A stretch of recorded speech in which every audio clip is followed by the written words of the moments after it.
शांति। आज 9 अप्रैल 2022 दिन शनिवार की साकार मुरली। आइए अब सुनते हैं मीठे बाप दादा के मधुर महावाक्यों को। मीठे बच्चे, बाप मनुष्य से देवता बनाने आए हैं तो उनकी दिल से शुक्रिया मानो। श्रीमत पर चलते रहो, एक से सच्ची प्रीत रखो।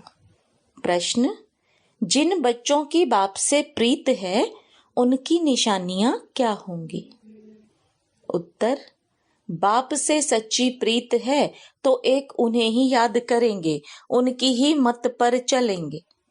मनसा वाचा कर्मणा किसी को भी दुख नहीं देंगे, किसी के प्रति घृणा नहीं रखेंगे, अपना सच्चा सच्चा पोता मेल बाप को देंगे।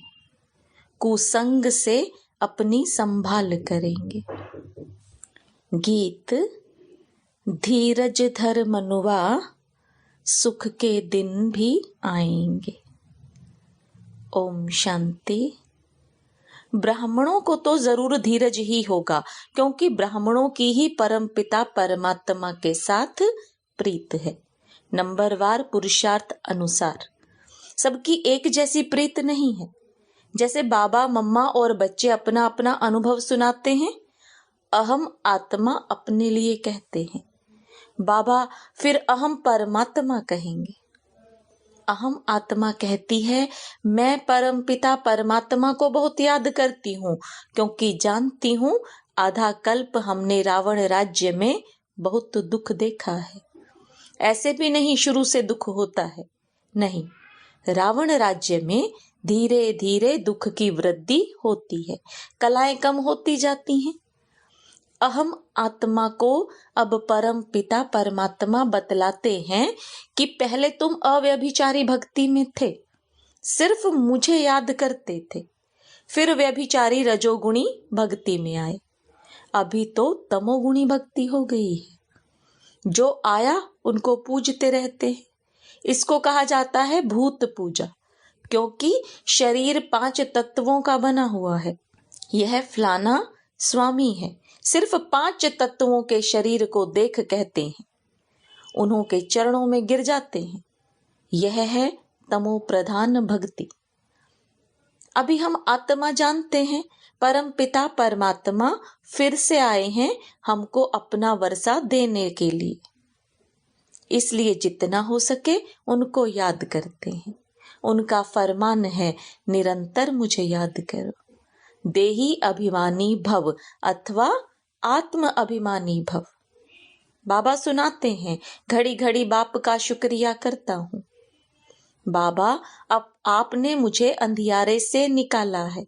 बाबा के साथ हमारी प्रीत है और सबकी है विनाश काले विपरीत बुद्धि। वह पूरा वर्षा ले ना सके। लौकिक बच्चों की बाप से प्रीत होती है। बाप की मत पर चलते हैं तो बाप भी राजी होते हैं। अगर बच्चा मत पर नहीं चलता तो बाप राजी नहीं रहता। जो मत पर ना चले वह कपूत ठहरा। तो बेहद का बाप भी कहते हैं, मुझे याद करो तो तुम्हारे विकर्म भस्म होते जाएंगे। मेरे बने हो तो कोई भी पाप कर्म कर्मेंद्रियों से नहीं करना, कभी श्रीमत का उल्लंघन नहीं करना। बाप तुम्हें पुजारी से पूज्य बना रहे हैं, तो बाप का कितना शुक्रिया मानना चाहिए। उनकी मत पर नहीं चलेंगे तो जन्म जन्मांतर के लिए पद भ्रष्ट कर देंगे। भल हम यहाँ भ्रष्ट मूत पलीति को कहते हैं, परंतु वहां कम पद को भ्रष्ट पद कहते हैं। बाप कहते हैं, अच्छी रीति प्रीत लगाओ। जैसे स्त्री पति को याद करती है, वैसे तुम मुझे याद करो, मेरी श्रीमत पर चलो। मनसा वाचा कर्मणा किसी को दुख ना दो, मन में भी किसी के लिए घृणा नहीं रखना। हर आत्मा अपना पाठ बजा रही है। तुम जानते हो अभी का यह जन्म भविष्य के जन्म से भी ऊंच है। यहाँ हम ईश्वरीय औलाद बने हैं, सतयुग में दैवी औलाद होंगे। यहाँ की महिमा जास्ती है। जगदम्बा से 21 जन्मों का वर्षा मिलता है। लक्ष्मी से क्या मिलता है? इन बातों को नया कोई समझ ना सके।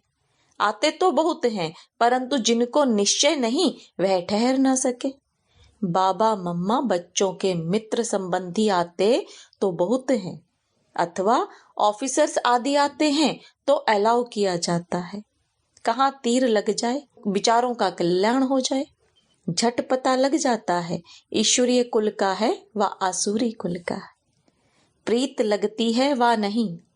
आते यहाँ बहुत हैं, ठीक हो जाते हैं, फिर बाहर जाकर कुसंग में अथवा माया के संग में विकारी बन जाते हैं।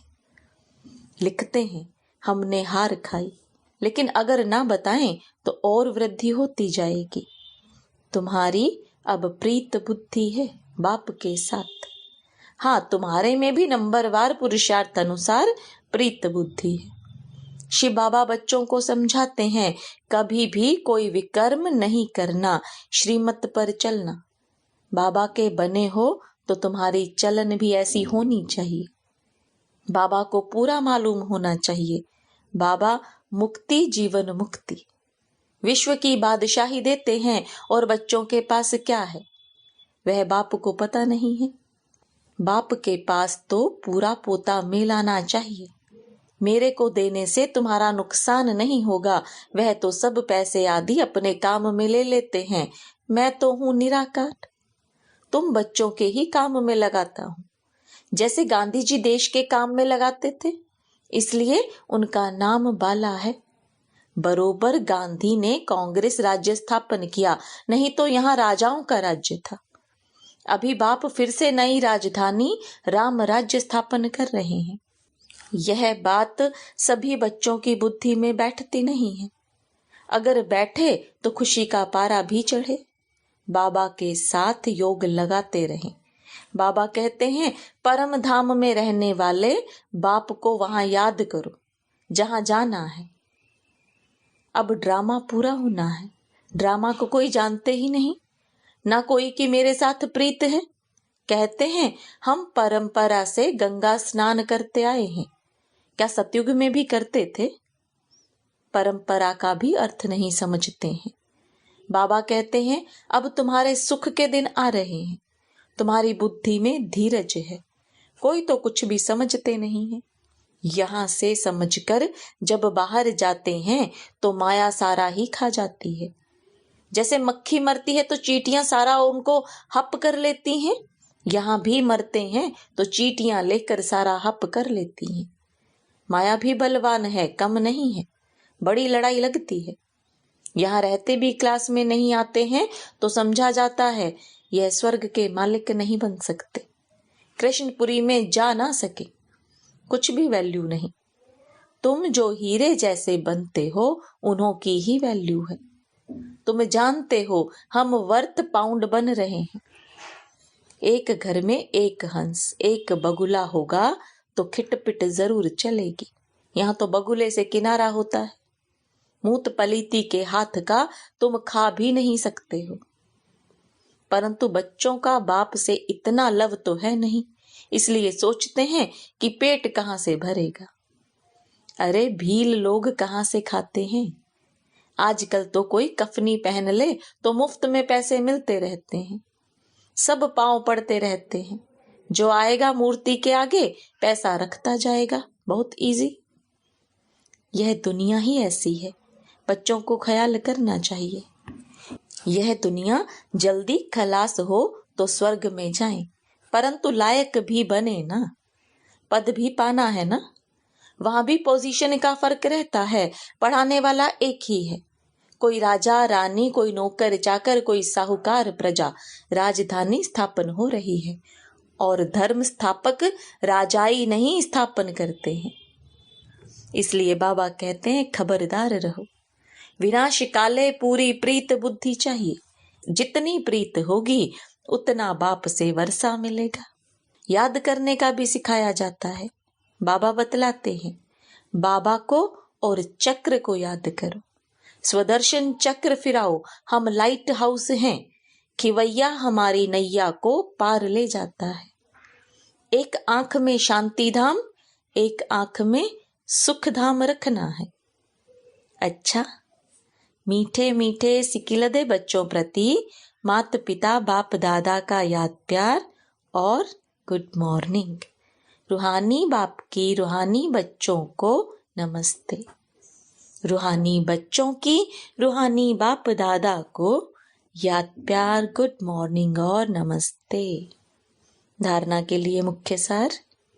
हर एक पाठधारी के पाठ को देखते हुए किसी से भी घृणा नहीं करनी है। मनसा वाचा कर्मणा किसी को भी दुख नहीं देना है। बाप को अपना पूरा पोता मेल देना है। विनाश काले पूरा प्रीत बुद्धि बनना है। श्रीमत पर अपनी चलन श्रेष्ठ बनानी है। कुसंग से संभाल करनी है। वरदान। सूक्ष्म पापों से मुक्त बन संपूर्ण स्थिति को प्राप्त करने वाले सिद्धि स्वरूप भव। कई बच्चे वर्तमान समय कर्मों की गति के ज्ञान में बहुत इजी हो गए हैं, इसलिए छोटे छोटे पाप होते रहते हैं। कर्म फिलॉसफी का सिद्धांत है। यदि आप किसी की ग्लानि करते हो, किसी की गलती अर्थात बुराई को फैलाते हो या किसी के साथ हाँ में हाँ भी मिलाते हो, तो यह भी पाप के भागी बनते हो। आज आप किसी की ग्लानि करते हो तो कल वह आपकी दुगनी ग्लानि करेगा। ये छोटे छोटे पाप संपूर्ण स्थिति को प्राप्त करने में विघ्न रूप बनते हैं। इसलिए कर्मों की गति को जानकर पापों से मुक्त बन सिद्धि स्वरूप बनो। स्लोगन। आदि पिता के समान बनने के लिए शक्ति, शांति और सर्व गुणों के स्तंभ बनो। ओम शांति। मातेश्वरी जी के अनमोल महावाक्य। निराकारी दुनिया अर्थात आत्माओं के रहने का स्थान। जब हम निराकारी दुनिया कहते हैं तो निराकार का अर्थ यह नहीं कि उनका कोई आकार नहीं है, परंतु कोई दुनिया जरूर है। उसका स्थूल सृष्टि मुआफिक आकार नहीं है।